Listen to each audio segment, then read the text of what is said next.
Mga mahal na kapatid, hindi po natitinag ang ating pag-asa na darating ang takdang panahong ang Iglesia ni Cristo sa mga huling araw na ito ay babalik o mananauli sa dati nitong banal, maayos at maluwalhating kalagayan upang maging karapat-dapat sa pagtatamo ng kaligtasan.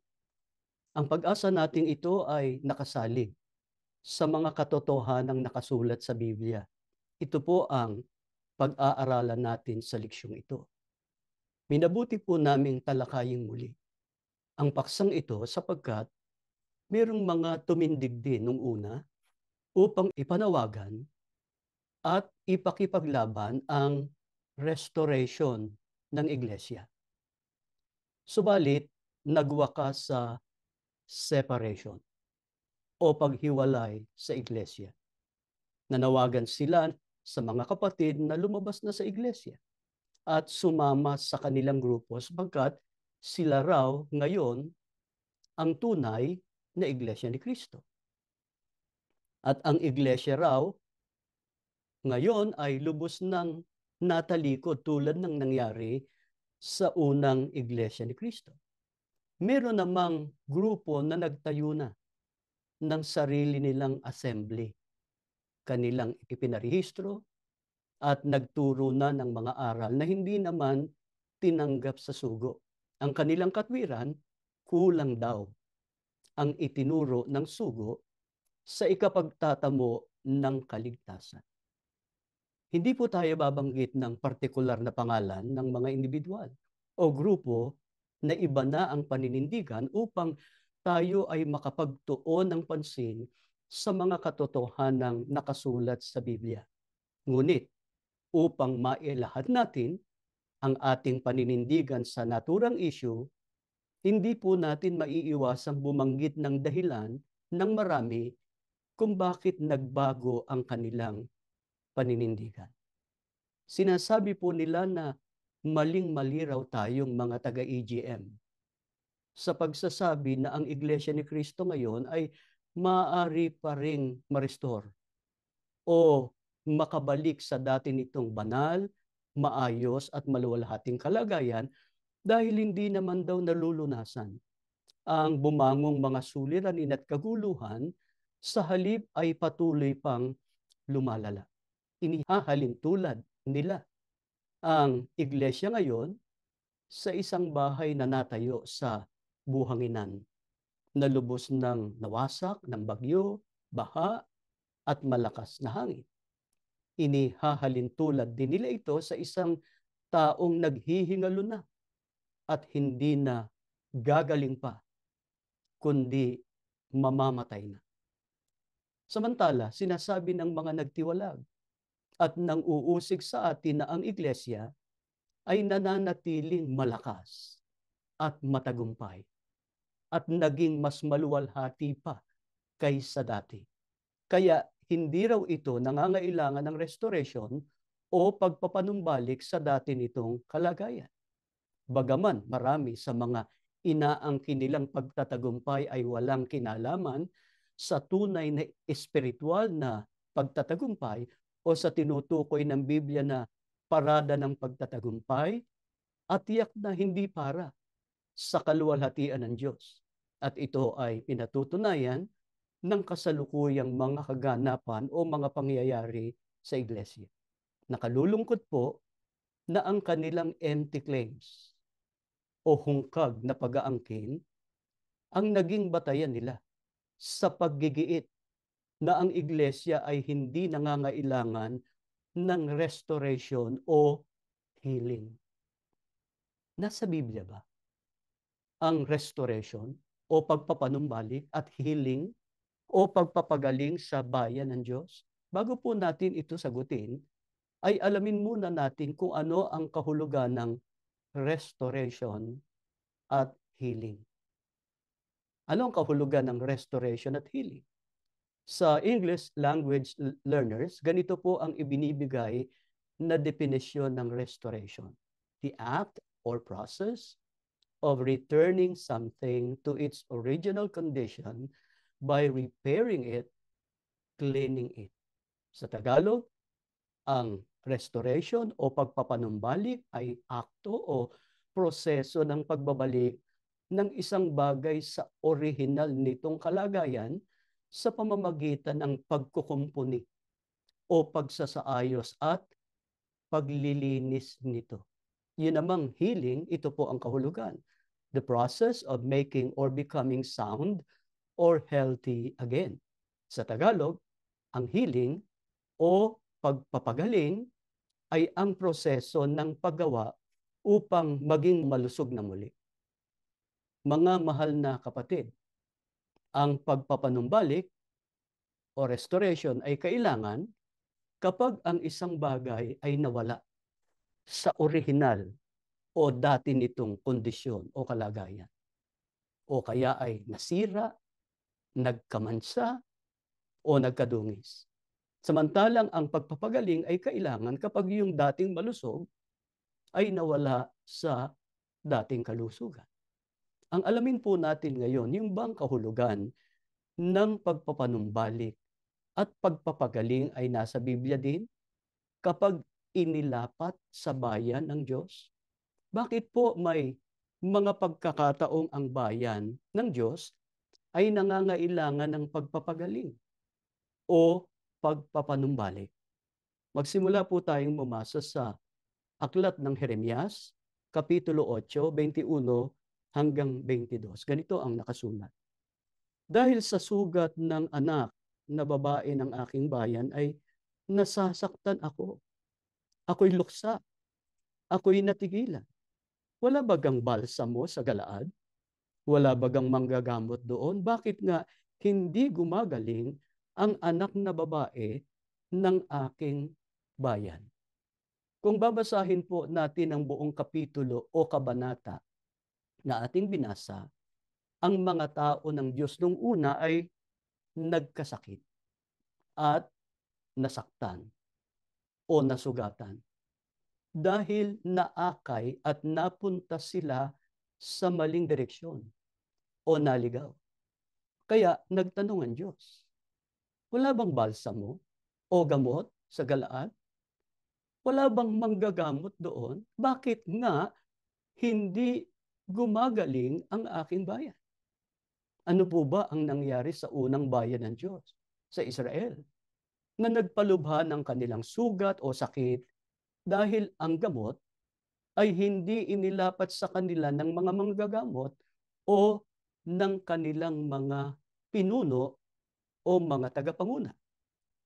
Babasahin natin ang sagot dito naman sa Jeremias din, sa 30, talatang 17 at babasahin ko rin ang 14. Sapagkat pagiginhawahin kita at pagagalingin kita sa iyong mga sugat, sabi ng Panginoon. Kanilang tinawag ka na tapon, na sinasabi ito ang Siyon, na hindi hinahanap ng sino man. Sapagkat sinugatan kita ng sugat ng kaaway, ng parusa ng mabagsik, dahil sa kalakhan ng iyong kasamaan, sapagkat ang iyong mga kasalanan ay dumami. Nang ang unang bayan ng Diyos ay nasugatan o nagkasakit, at ito ay lumubha, ipinangako ng Diyos na ibabalik ang kanilang kalusugan at pagagalingin ang kanilang mga sugat. Tatandaan po natin yon. Ano po ba ang naging sanhi ng pagkakasakit o pagkawala ng kalusugan ng unang bayan ng Diyos? Sinabi mismo ng Diyos, dahil sa kalakhan o dami ng inyong mga kasamaan at ang inyong mga kasalanan ay dumami. Mga kapatid, hindi po ba ganito rin ang nakikita sa maraming nasa iglesia ngayon na siyang bayan ng Diyos sa mga huling araw? Ang hindi mabilang na kasalanan at mga kasamaan? Mga kapatid, hayag sa Diyos, ang lahat ng nangyayari sa iglesia sa ilalim ng kasalukuyang mga tagapanguna. Huwag po nating kalimutan na kapagka ang mga pinuno o ang mga manggagamot sa loob ng bayan ng Diyos ay nagpabaya sa kanilang pananagutan, nalapatan ng tamang gamot ang mga sugat ng bayan, ang Diyos mismo ang magpapanumbalik ng kalusugan at magpapagaling sa kanilang mga sugat. Ngunit, nangangahulugan po ba na wala nang gagawin ang bayan ng Diyos? Paano po gagaling ang sugat ng bayan ng Diyos at ang kalusugan nito ay babalik sa dati nitong kalagayan? Basahin natin ang sagot dito po sa Aklat ng Mga Gawa sa 3:19 hanggang 21. Kaya nga, mangagsisi kayo at mangagbalik loob upang mangapawi ang inyong mga kasalanan, upang kung magkagayon ay magsidating ang mga panahon ng kaginhawahan mula sa harapan ng Panginoon, at upang kanyang suguin ang Kristo na itinalaga sa inyo, na si Jesus, na siya'y kinakailangang tanggapin ng langit hanggang sa mga panahon ng pagsasauli sa dati ng lahat ng mga bagay na sinalita ng Diyos sa pamamagitan ng bibig ng kanyang mga banal na propeta buhat panang-una. Ang pagsasauli o panunumbalik sa dati na binabanggit sa talatang binasa natin ay tumutukoy sa kumpleto o ganap na pagpapanauli ng lahat ng mga bagay sa pagbabalik ng Panginoong Hesukristo. Darating yun, yung complete restoration ng bayan ng Diyos sa pagbabalik ng Panginoong Hesukristo. Ngunit, kung napansin ninyo, merong isang napakahalagang punto rito na kailangang gawin bago, hindi pagkatapos, o hindi habang ang pangwakas at ganap na pagpapanumbalik ng lahat ng bagay ay dumating. Ano po ito? Ang mga tao ay dapat magsisi at ang kanilang mga kasalanan ay dapat mapawi o dapat linisin. Mga kapatid, maliwanag sa atin na ang Iglesia ni Cristo sa mga huling araw na ito ay nalinis na ng dugo ng Panginoong Hesukristo. Ngunit hindi maikakaila ng sinuman na marami sa mga tagapanguna nito ang nadaig ng mga kasalanan o kasamaan, at marami ang sumunod. Sa makatuwid, para makabalik ang iglesia sa dati nitong kalagayan, kailangan nitong alisin ang dahilan kung bakit ito naging masama. Ito nga ang mga kasalanan o kasamaan. Kaya naman dapat alisin ng iglesia ang lahat ng uri ng katiwalian at anomalya. At para tayo ay makatulong sa pagpapanauli sa dating kalagayan at pagaling ng iglesia, hindi lamang natin dapat ilantad o ibunyag ang mga gawa ng kadiliman, ngunit dapat nating turuan o hikayatin ng mga kaanib na baguhin ang lakad ng kanilang pamumuhay, at ang pinakamagandang bagay na dapat nating gawin ay turuan natin sila sa pamamagitan ng pagpapakita ng mabuting halimbawa. Sa mga salita nga ng Panginoong Kristo sa Mateo 5:16, sinabi niya, lumiwanag na gayon ang inyong ilaw sa harap ng mga tao upang makita nila ang inyong mabubuting gawa at kanilang luwalhatiin ang inyong Ama na nasa langit. Hayaan nating makita ng ating mga kapatid na sa kabila ng ginawa sa atin ng kasalukuyang mga tagapanguna sa iglesia, ang hindi makatarungang pagtitiwalag at panggigipit sa marami sa atin, patuloy tayong namumuhay ng matuwid at tumatangging maimpluwensyahan ng masasamang gawa. Yun naman po ang pinagsisikapan nating mga magkakasama sa AGM na kahit nasa ganito tayong kalagayan, kung ano yung aral, kung ano yung tinanggap nating katotohanan, kung ano yung utos, igagalang susundin natin yun. Ano pa ang kailangang gawin sa bayan ng Diyos upang mapanauli sa dati nitong kalagayan? Basahin natin ang sagot sa pahayag ni Apostol Pablo sa Galacia 6:1.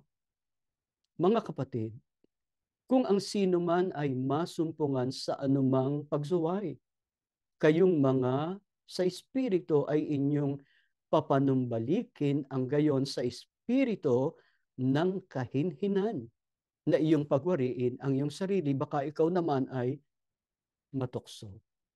Mga kapatid, buhay tayong mga saksi kung gaano karaming mga kaanib, nakatalaman o hindi, ang nawala ng espiritu ng kahinhinan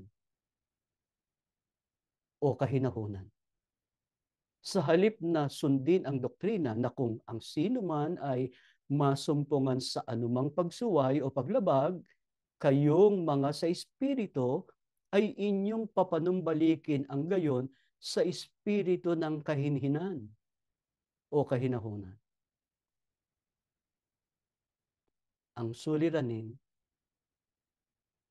ang karaniwang naririnig at nasasaksihan ngayon, yung pagkakapuotan, yung paninira sa isa't isa.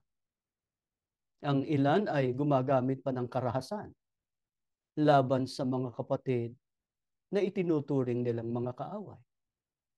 Malinaw na halimbawa ito ng hindi paglalapat ng tamang gamot ng mga manggagamot o ng mga tagapanguna sa may sakit. Ang sabi nga, kung meron kayong masumpungan sa pagsuway o sa paglabag, ay dapat sawayin. Hindi ng may kabagsikan, kundi ng may kahinahunan. Ang resulta ng hindi inilapat ang tamang gamot, lalong lumubha ang sakit ng bayan. Lumaganap ang pagkakaalitan at pagkakapuotan. Nakalulungkot sapagkat ang unang nawala ng espiritu ng kahinhinan o kahinahunan ay ang mismong kasalukuyang tagapanguna sa iglesia. Sumunod tuloy ang iba pa. Ang akala, yun ang tama. Pamilya ay naglalabanan, nagtatakwilan, pero ang paniniwala ay kabilang pa rin sila sa bayan ng Diyos. Mga kapatid, wag na wag po nating iwala ang espiritu ng kahinhinan alang-alang sa bayan ng Panginoon Diyos. Higit sa lahat, ano ang kailangang gawin sa bayan ng Diyos upang lubos na mapanauli sa mabuting espiritual na kalusugan at maging karapat-dapat sa kaligtasan? Basahin natin ang sagot sa Aklat ng Mga Awit sa 23, talatang 3. Kanyang pinapananauli ang aking kaluluwa. Pinapatnubayan niya ako sa mga landas ng katwiran, alang-alang sa kanyang pangalan. Upang maibalik ang bayan ng Diyos sa ganap na espiritual na kalusugan, dapat silang akayin sa landas ng katwiran. Alin yung landas ng katwiran? Yon ang mga salita o mga aral o mga kautusan ng ating Panginoon Diyos. Nakalulungkot na maraming mga tagapanguna at mga ministro sa iglesia ngayon ang lumihis sa landas ng katwiran dahil hindi nila tapat na sinunod at maayos na ipinatupad ang ilan sa mga aral sa iglesia. Isang halimbawa nito, dati nyo na itong naririnig sa amin, ay ang uri ng pagtitiwalag na ipinataw sa marami nilang mga biktima. Ano ba ang aral? Ano ba ang doktrina tungkol sa pagtitiwalag? o pag-aalis sa iglesia. Ang sabi, alisin ninyo ang masasamang kasamahan ninyo. Kaso ang inalis ng hindi makatarungan ay yung mga naglantad ng masasamang gawa na nasusumpungan sa iglesia. Eksaktong kabaliktaran ito ng aral. Ang inalis ay ang mga subalungat sa masasamang gawa, yung mga nagbunyag ng masasamang gawa sa iglesia, at ang pinanatili yung gumagawa ng masama, yung mga tiwali, yung mga gumagawa ng anomalya. At ang nakalulungkot, pilit pang pinagtatakpan. Wala raw katiwalian. Wala raw anomalya sa iglesia. Ano pang isang halimbawa ng doktrinang nilabag nila o hindi sinunod, hindi tinupad yung utos ng Diyos na mag-ibigang magkakapatid. Utos din ng Diyos na ibigin maging ang mga kaaway. Ngunit ang nakikita natin ngayon ay ang mga pinuno, mga ministro, at mga tagasunod nila na puno ng galit sa itinuturing nilang mga kaaway. At mas malala pa, mismong tagapanguna ang nakaka-impluwensya sa kanila. Bad influence. Kasi dapat nag-iibigan eh. Dapat nagmamahala, nagmamalasakitan. Hindi nagtatakwilan. Isipin ninyo, sariling pamilya, kinabuhian, itinakwil, ginipit, inapi. Hindi lang yun. Ibinilin sa mga kapatid na yung mga itiniwalag nila. Itakwil, kamuhian, huwag tatanggapin, huwag tutulungan, lubusang baliwalain, maging ang sarili nilang mga kamag-anak na itiniwalag nila ng di makatarungan. Tama ba yun? Yun ba ang larawan ng bayan ng Diyos na malusog? Yun ba ang walang sakit? Yun ba ang nalalapatan ng tamang gamot? Ng tamang lunas? Ilan na yung pamilyang itiniwalag? Mula sa magulang, mga anak, hanggang sa musmos. Kasama yun sa ipinatatakwil. Ganyan ba ang imahe ng iglesia sa panahon ng mga naunang namahala? Hindi. Minahal tayo. Ipinagmalasakit tayo. Pagka nagkakamali, sinasaway ka agad. Kung kailangang disiplinahin, nilalapatan ng tamang disiplina. Yun yung paglalapat ng tamang gamot. Kaya ang iglesia sa panahon ng mga naunang namahala, payapa eh. Payapang payapa. Tiwasay na nakapaglilingkod sa Diyos. Pero iba ang iglesia ngayon. Kaya walang pag-aalinlangan na ang bayan ng Diyos ngayon ay kailangang mapanumbalik, kailangang pagalingin sa pamamagitan ng pag-akay sa kanila sa landas ng katwiran. Sa kabilang dako, kung ano ang nangyari sa lahat ng mga naligaw ng landas, ay maaaring yun na ang simula ng restoration o healing na ginagawa ng Diyos.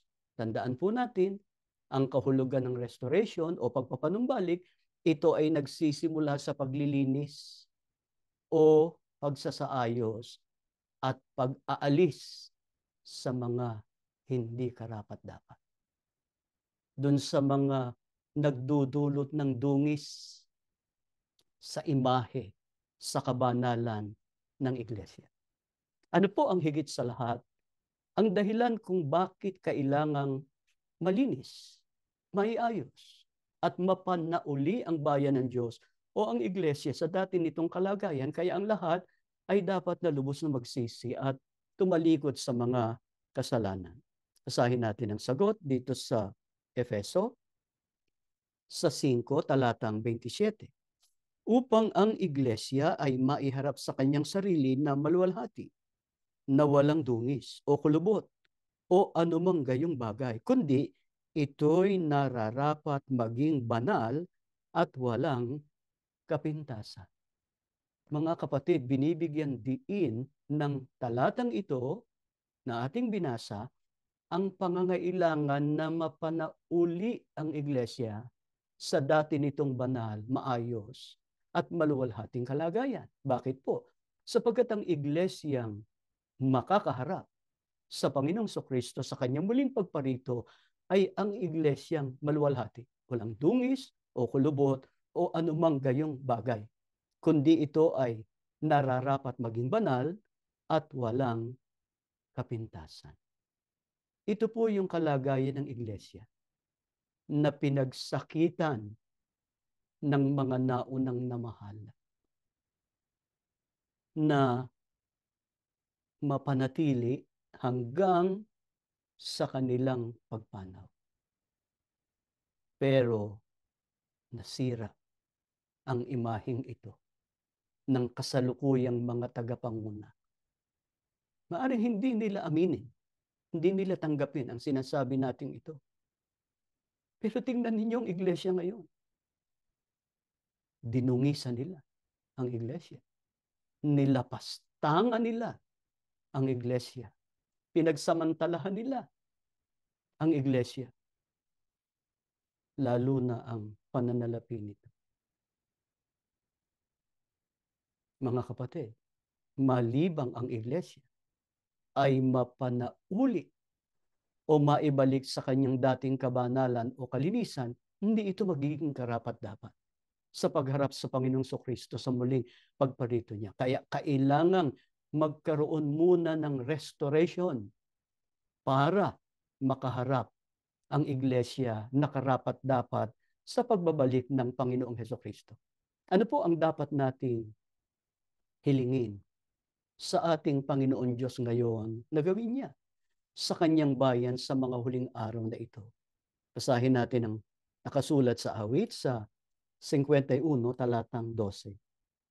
Ibalik mo sa akin ang kagalakan ng iyong pagliligtas at alalayan ako ng kusang espiritu.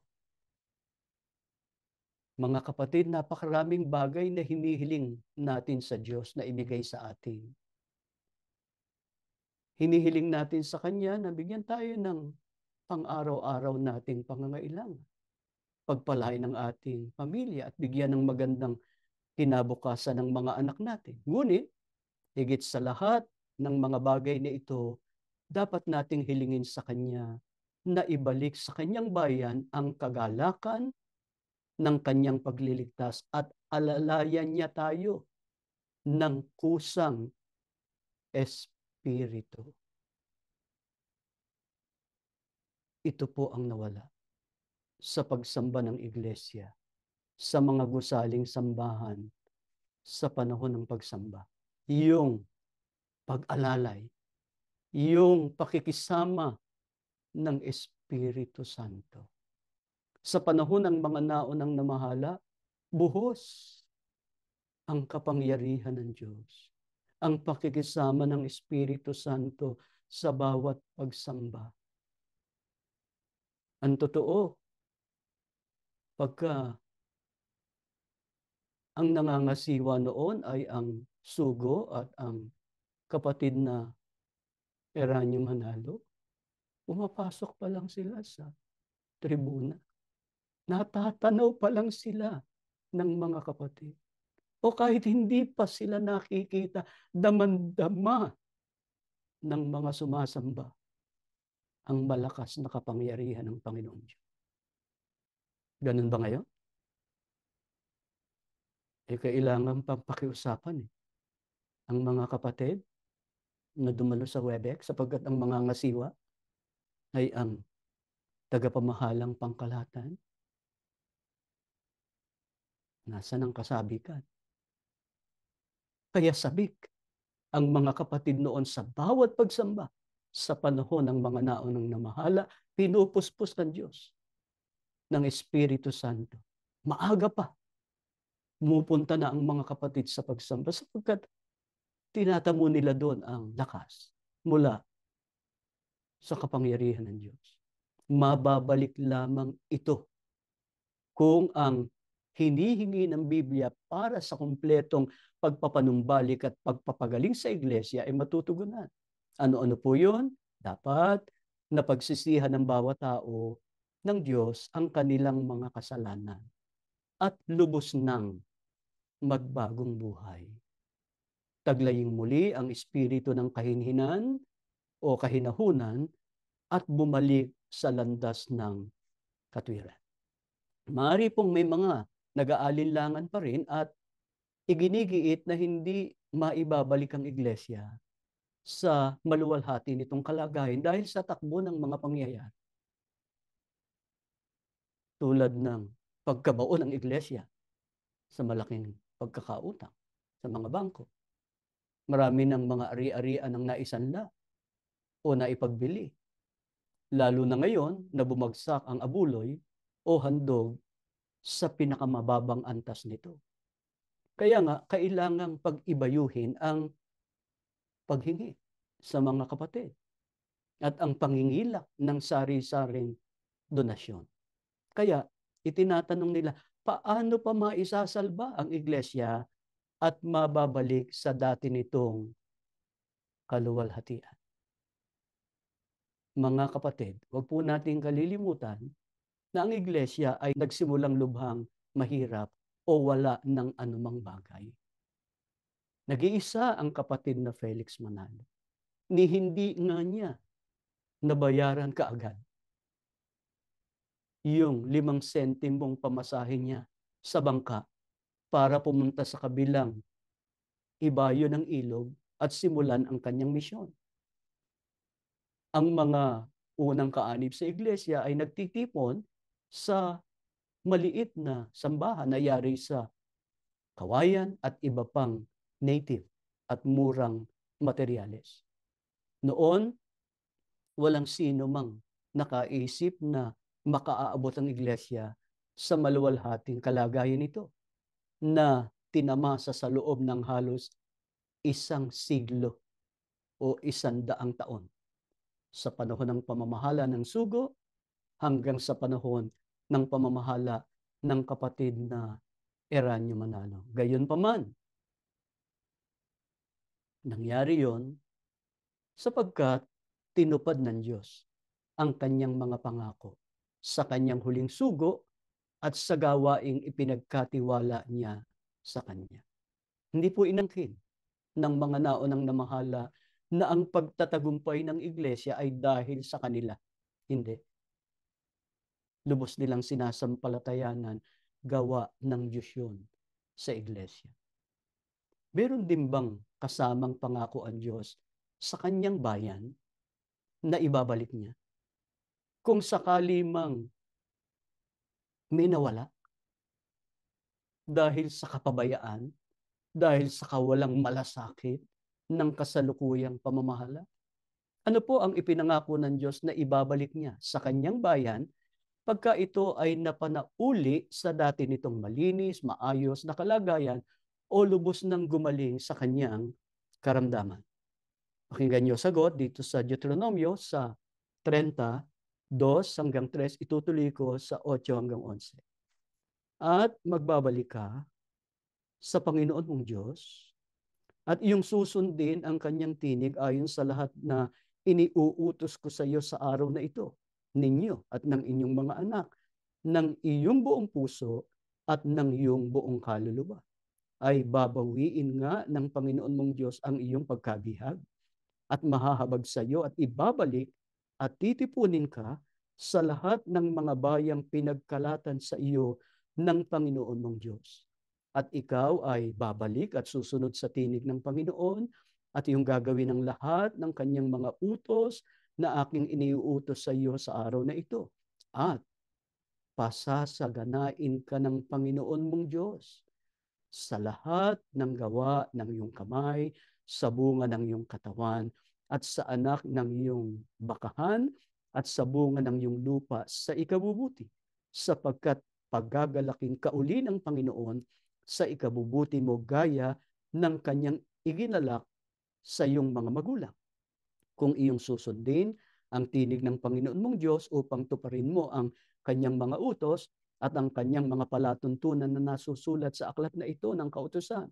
Kung ikaw ay manunumbalik sa Panginoon mong Diyos ng iyong buong puso at ng iyong buong kaluluwa.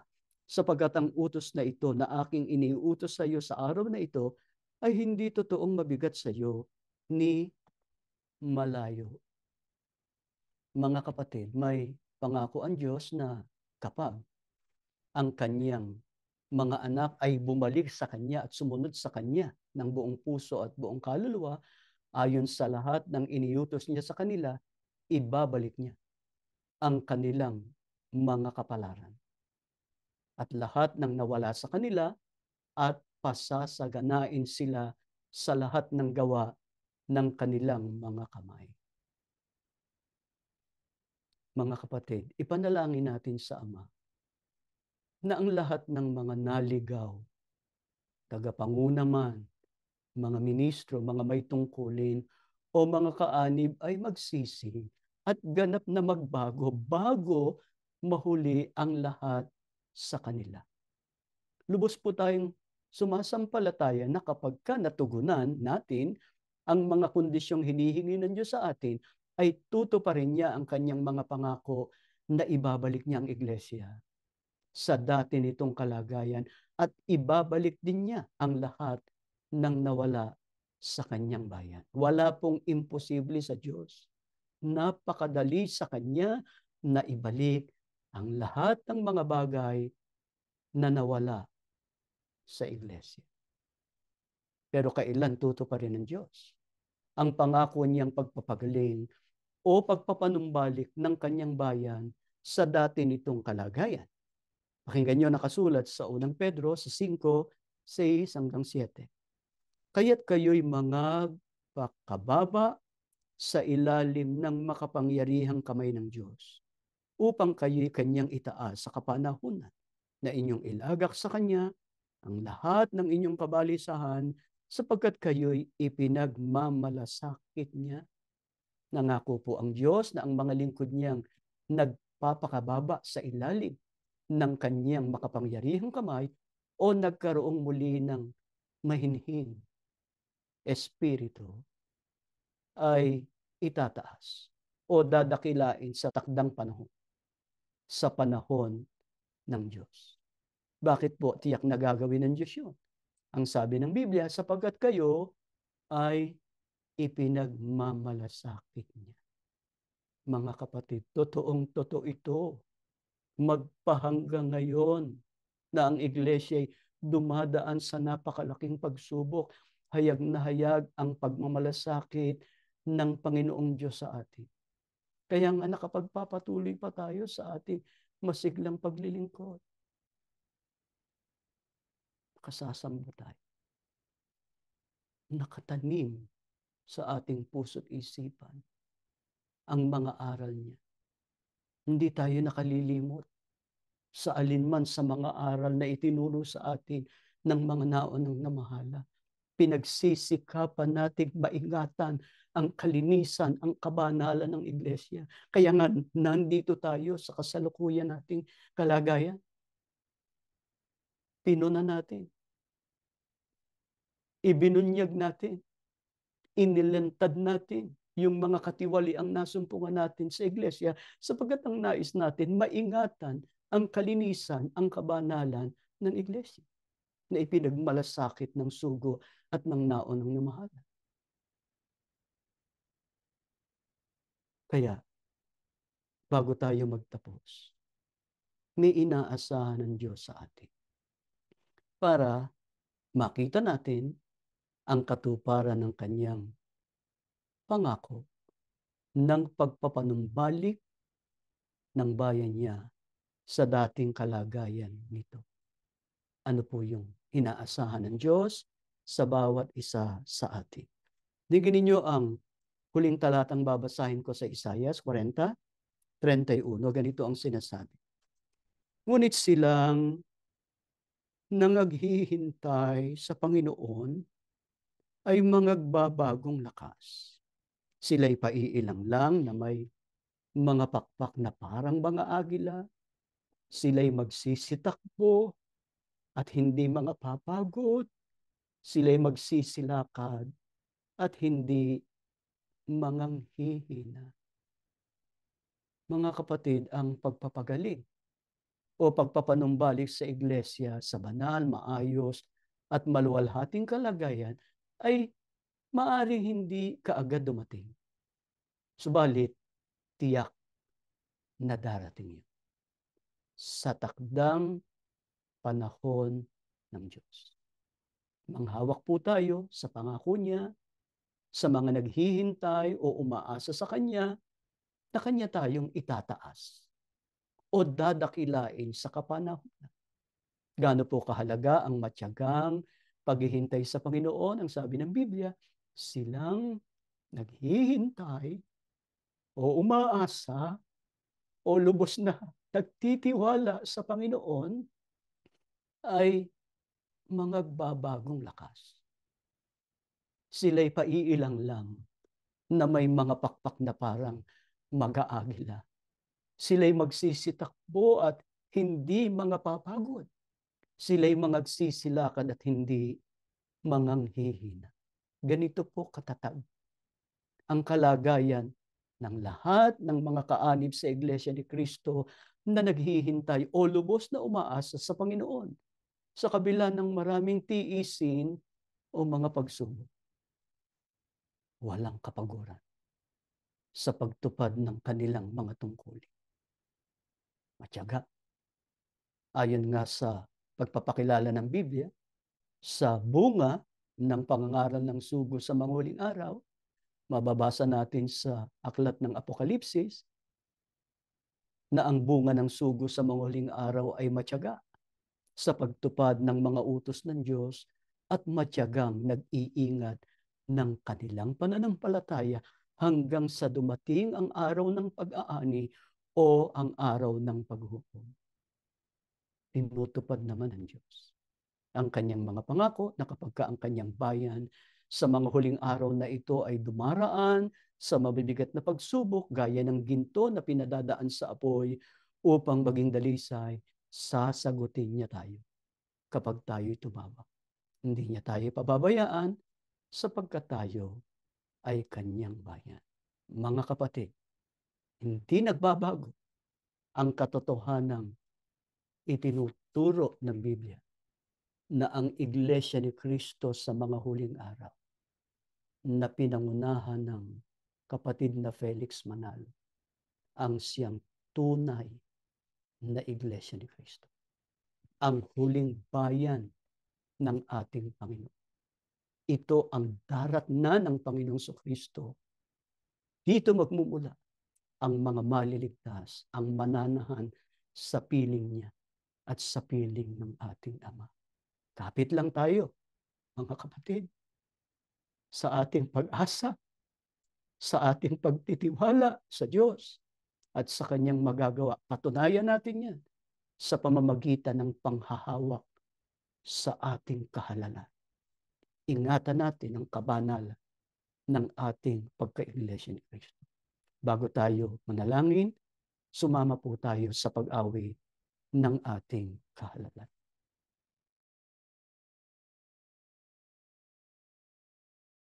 Manaming Diyos, napakasagana ng iyong pag-ibig sa amin. Hindi mo binigo ang aming pag-asa na sa pagsamba namin ngayon, mararanasan namin ang iyong kapangyarihan. Salamat, naaawit pa namin ang aming kahalalan. Pagka naririnig mo kami, lalong ipinadadama mo sa amin ang iyong pagmamahal at pagmamalasakit. sapagkat nakikita mo ang mga lingkod mo kahit na nagtitiis, nahihirapan, nagpapatuloy sa pagtataguyod ng aming pagkaiglesia ni Kristo.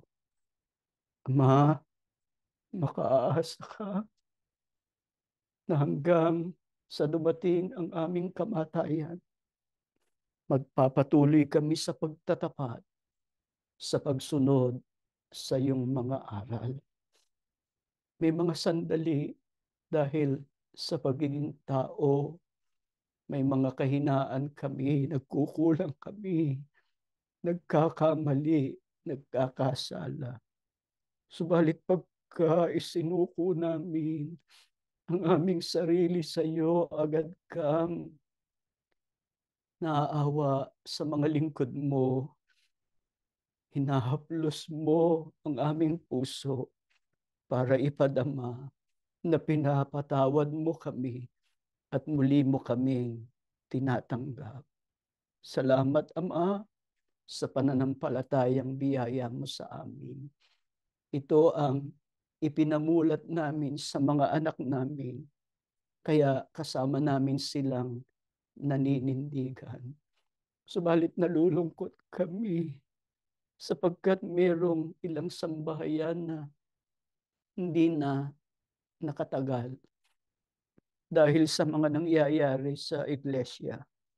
Subalit sumasampalataya kami, may nalalabi ka pang awa sa kanila na darating ang takdang panahon, ibabalik mo sila. Babalik sila sa kasiglahan ng paglilingkod, sa pagtatapat sa pagsunod sa iyong mga aral upang maging karapat-dapat sa pagtatamo ng kaligtasan. Idinadalangin namin ang mga kapatid na naligaw, ang mga taong pumipinsala sa iyong bayan. Ama, kung may nalalabi ka pang awa sa kanila, kilusin mo ang kanilang mga puso, alalahanin nila na sa iyo ang iglesia. Dapat nilang mahalin at ipagmalasakit. Dapat nilang ipagsanggalang, kalingain upang ang bayan mo ay ganap na makapaghanda sa nalalapit na kaligtasan. Subalit kung ang nangyayari ngayon sa iba na naliligaw, namamali ng pagpapasya, ay ang pagkilos ng iyong makapangyarihang kamay para linisin, pagalingin, ibalik ang iyong bayan sa dati nitong banal, maayos at maluwalhating kalagayan. Mangyari po kung ano ang iyong kalooban. Ang aming pakiusap, kami na patuloy na naninindigan, pagtiyagaan mo pa kami, Ama. Huwag kang pumayag na meron pang mahihiwalay sa amin, mawawala ng pag-asa, kundi patuloy mong punuin ang puso namin ng pag-asa sa mga aral mo, sa mga pangako mo, sa iyong sugo at sa iglesia sa mga huling araw. Kakapit kami sa iyo. Ano man ang ipahintulot mong pagsubok na pagdaanan pa namin, itiisin namin, Ama. Huwag mo lang kaming pababayaan. Huwag mo iiwan ang aming sambahayan. Ikaw lagi ang manguna, umalalay at tumulong sa amin. Sinasamantala namin ang pagkakataong ito. Baka merong labis na nahihirapan sa kanilang kalagayan. Baka merong nagdaranas ng mabibigat na karamdaman. Maari ba, Ama, mula sa iyong tahanan sa langit, iunat mo ang iyong mapagpalang kamay, magpagaling kang lubos sa mga karamdaman namin, pagaanin mo ang aming pasan upang kaming lahat makapagtaguyod ng paglilingkod. Panginoong Hesukristo, maraming maraming salamat sa matyaga mong pamamagitan. Dagdagan mo pa ang aming pananampalataya. Tulungan mo kaming makapagtiis, mapagtagumpayan ang lahat ng pagsubok. Dumating ang takdang panahon, kung loobin man ng Ama na kami ay pumanaw, subalit paghintay kami, sa iyong pagbabalik upang ibangon mo kami sa mga huling araw. Subalit kung loloobin mo na datnan kaming buhay, Panginoon, huwag mo kaming kalilimutan. Ang buo naming sambahayan, ipagsama mo sa langit. Ama, lubos ang aming pagsampalataya. Tinanggap mong pagsamba namin. Pinagpala mo kaming lahat. Lubos kaming nilinis sa lahat naming karumihan. Nihiling namin ang lahat sa pangalan ng Panginoong Heso Kristo na aming tagapagligtas.